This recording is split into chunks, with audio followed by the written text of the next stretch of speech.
An unfortunate week for the Reds after a shock defeat to Plymouth in the Cup, and then a controversial draw to Everton in the league, alongside potentially losing our manager for the Man City game. It certainly hasn't gone to plan, and a lot of Reds fans will be praying for it to be over. However, in today's video, we have some big Liverpool news after a shocking development has been revealed about a midfielder. We will dive into this today whilst going over all the latest Liverpool news from the last 24 hours. There is so much to discuss in today's video, so be sure to like the video and subscribe to the channel for daily Liverpool content. But first, Arne Slot has admitted that he acted emotionally when he was sent off after the Merseyside derby at Goodison Park, and he would do it differently given the chance.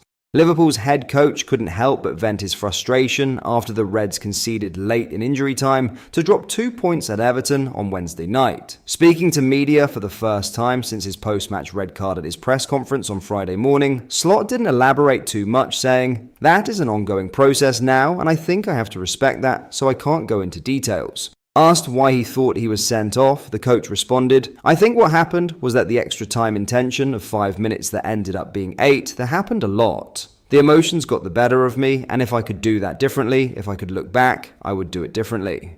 What exactly was said or happened, there is an ongoing process, and I don't want to disturb that. The reason Slot can't speak openly is due to an ongoing investigation into what happened, which could determine his suspension. Along with assistant coach Sipka Holshoff, Slot was shown red by referee Michael Oliver following the full-time melee at Goodison Park. This appeared to be for dissent towards the official, as the pair shook hands at the end of the match. He may still be in the dugout for Liverpool's match against Wolves on Sunday though, with the outcome of the investigation into Slot's post-match red card pending a disciplinary hearing. Any ban for Slot could actually come even later than the Reds' match against Man City on February 23rd if the club appeal a suspension. The Dutchman has already spent a game suspended this season due to picking up 3 bookings. This saw him sit out the Carabao Cup quarter-final win over Southampton in December. Assistant Holshoff likely faces a 1-match ban. Slot wasn't asked about Holshoff's dismissal. Curtis Jones was also involved in the on-field chaos after the full-time whistle, as he reacted angrily to Abdoulaye Doucouré's goading of Liverpool supporters. The pair were both shown second yellow cards, which means Jones will miss the next match against Wolves. I like a lot that he stands up for the team and for the fans, but there are also other ways to do that, Slot commented. I will talk with him about that. It's the same for me. I should have acted differently after the game as well. But it's an emotional sport. Sometimes individuals, out of emotion, make the wrong decision. That's definitely what I did. What do you make of the gaffer's comments? Let me know down below.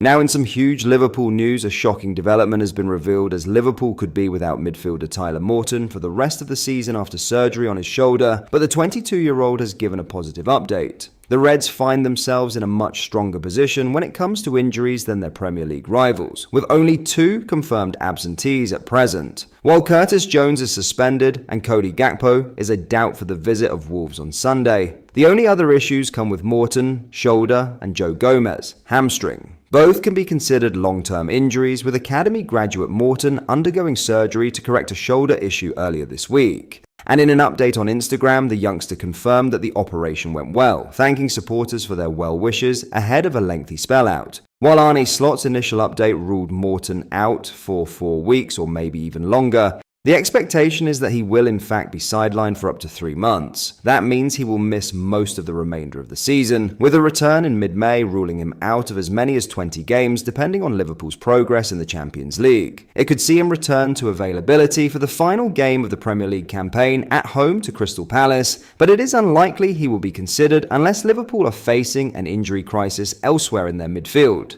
The reality is that this could be considered a lost season for Morton, who attracted serious loan interest in the summer but saw offers rebuffed.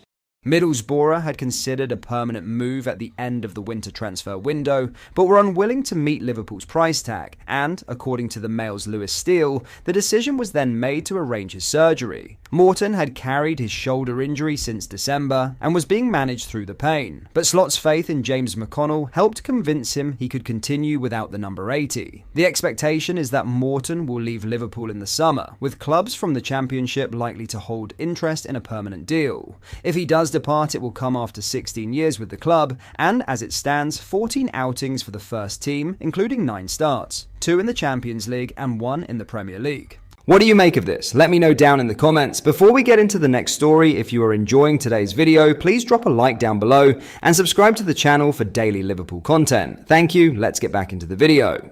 In other news, some Liverpool supporters had speculated that the installation of new images of Mo Salah and Virgil van Dijk outside Anfield were tied to new contract announcements, but that was never the case. Photos circulated on social media this week of large images of Salah and Van Dijk, among others, being installed in the panels outside the Kop. That led many to strangely deduce that Liverpool were set to announce new contracts for the pair, whose deals are set to expire at the end of the season. One such report even went as far as claiming that it looks like Liverpool could be preparing to announce new deals for both Mohamed Salah and Virgil van Dijk imminently. It was always evident that such cosmetic changes would not be related to any contract announcement, and this has now been explained as such. Instead, it comes as part of a wider rollout of new typeface produced exclusively for the club, which includes the wraparound art outside both Anfield and the St Helens Stadium. Liverpool announced the news on Friday afternoon, explaining that this will be incorporated over time into all social channels, the website, club app, matchday program, digital marketing and communications by LFC. Drew Crisp, Senior Vice President of Digital at LFC, said, "What we now have is a consistent look and feel across all areas of the club, from retail to LFC Foundation and everything in between. And we've been able to do this by acknowledging and honouring our history and guaranteeing we are perfectly placed to thrive moving forward in the digital and non-digital world. And it's not just for us, but for our partners as well, to amplify everything they do. This is about owning how we show up as a club everywhere, and we're very proud of what we've created." This update comes after a similar level of hysteria around covered seating in the Anfield Road stand in July, which some fans speculated would be linked to Trent Alexander-Arnold's contract. The theory was that the coverings would be removed to spell out 66-2028, suggesting that the Liverpool right-back would have signed a 4-year extension. It was simply due to work on the roof of the stand during its redevelopment over the summer, with Alexander-Arnold, Salah and Van Dijk all yet to agree new deals with the club. What do you make of this? Let me know down below. We can't lie and say it's not getting a bit worrying now being a Liverpool supporter, with complete uncertainty surrounding the future of 3 of our best players. Trent, yes, can be inconsistent and might not be the most defensively sound right back ever, but there's no doubt of his quality on the ball, and his world-class deliveries are not something you can really find elsewhere. Salah has gotten better and better every year, cementing himself as Liverpool's main man. He scores and assists. It makes no sense letting him go when it's clear from himself that he wants to stay put. And finally, the big guy. Our defense is small, we don't have much depth. What sense does it make losing our most important centre-back on a free, when really we should be looking to find a permanent partner for him, not a replacement? But that is all for today's video. Thank you for watching, please like the video and subscribe to the channel for more Liverpool content. Thank you, I'll see you in the next video.